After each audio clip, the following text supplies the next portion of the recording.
श्री गुरुचरित्र कथासार अध्याय 32. विधवेचा आचारधर्म.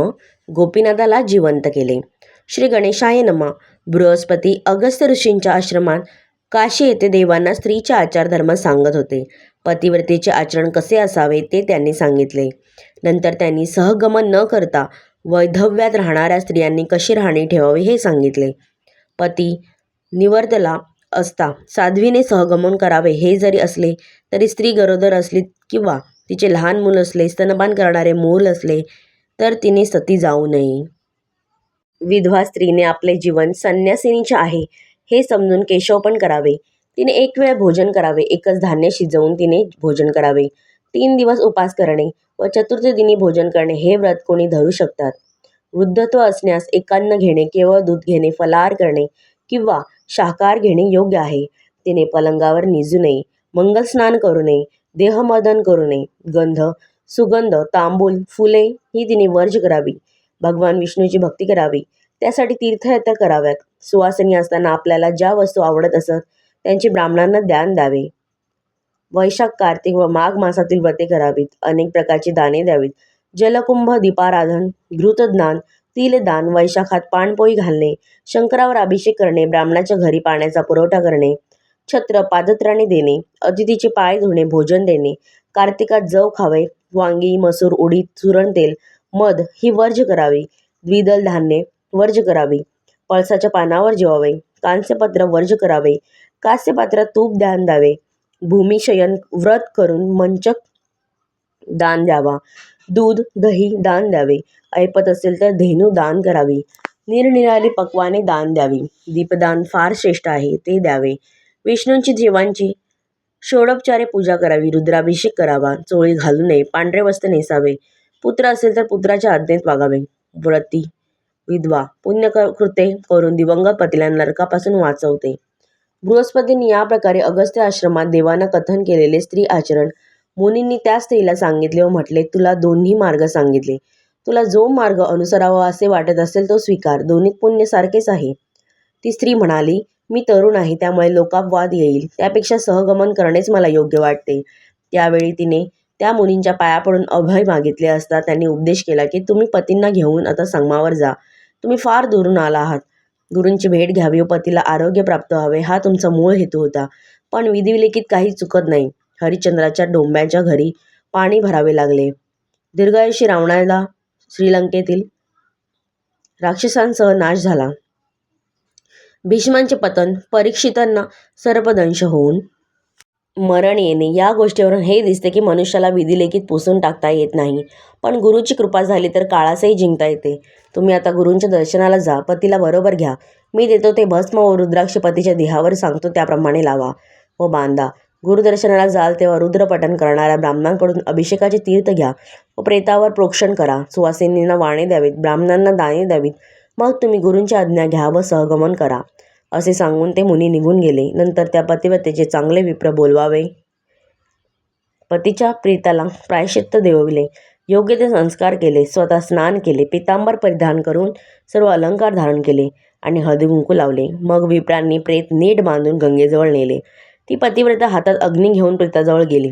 सतीला पाहण्यासाठी गावातील स्त्रियांचा मोठा समुदाय आला. त्या तिच्याबद्दल प्रसूषद्वार काढू लागल्या आणि एवढ्या तरुणपणात ही सती जाते म्हणून हळूहळू लागल्या. त्या स्त्रीने अग्निकुंड प्रदीप्त करवले. सुवासिनींना अनेक वाणे दिली. सौभाग्यवायने दिले. सर्वांना वंदन केले. मी माहेरी जाते, मला निरोप द्या असे म्हणून माझा पिता शंकर व माता गौरी आहेत. मी पतीसह माहेरी जाते. मजवर लोभ असू द्यावा असे ती म्हणाली. तिच्या गावाहून सोबत म्हणून जे काही लोक आलेले होते त्यांनी ती म्हणाली, आपण आता परत जावे. सासू सासऱ्यांनी विचारले तर हा सारा प्रकार त्यांना सांगू नका. त्यांना फार दुःख होईल व ते प्राणही सोडतील. आम्ही भीमातरी गुरुसमीप खुश आहोत असे सांगा.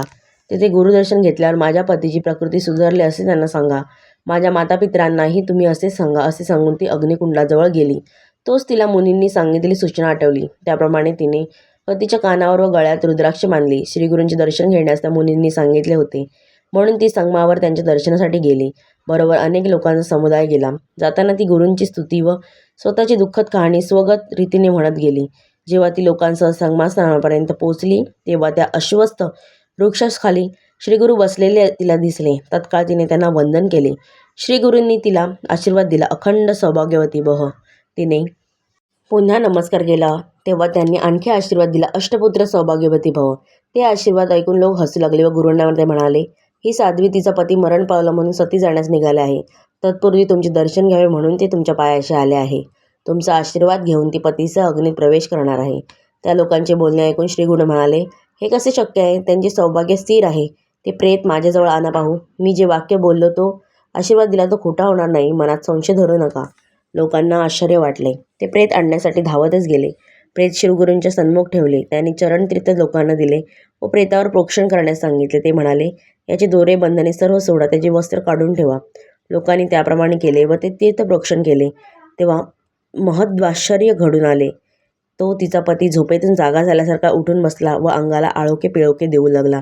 त्याने स्वतः नग्न आहोत, भोवती अपरिचित परिसर आहे, कितीतरी अनोळखी माणसं आहेत, डोळे विस्पारून आपल्याकडे बघत आहेत. तेजपुंज गुरु महाराज समोर बसले आहेत आणि आपली पत्नी दिडमोड होऊन थक्क होऊन सर्व बघत आहेत असे सगळे पाहिले.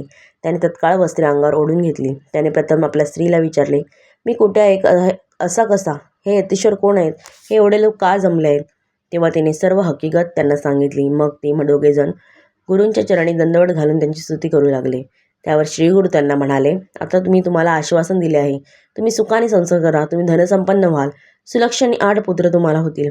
यावेळी स्त्री पुरुषाचा मोठा समुदाय तिथे जमला होता. त्या सर्वांनी श्रीगुरूंचा जय जयकार करून आसमंत दुमदुमून टाकले.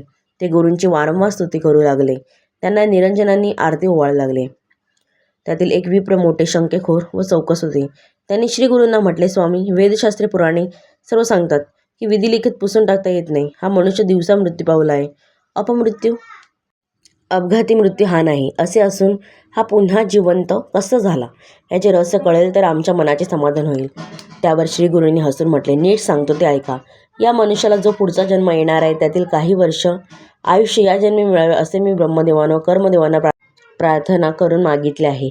30 वर्ष अशा प्रकारे मागून घेतली आहेत. त्यांचे उत्तर ऐकून सर्व लोक तटस्थच राहिले.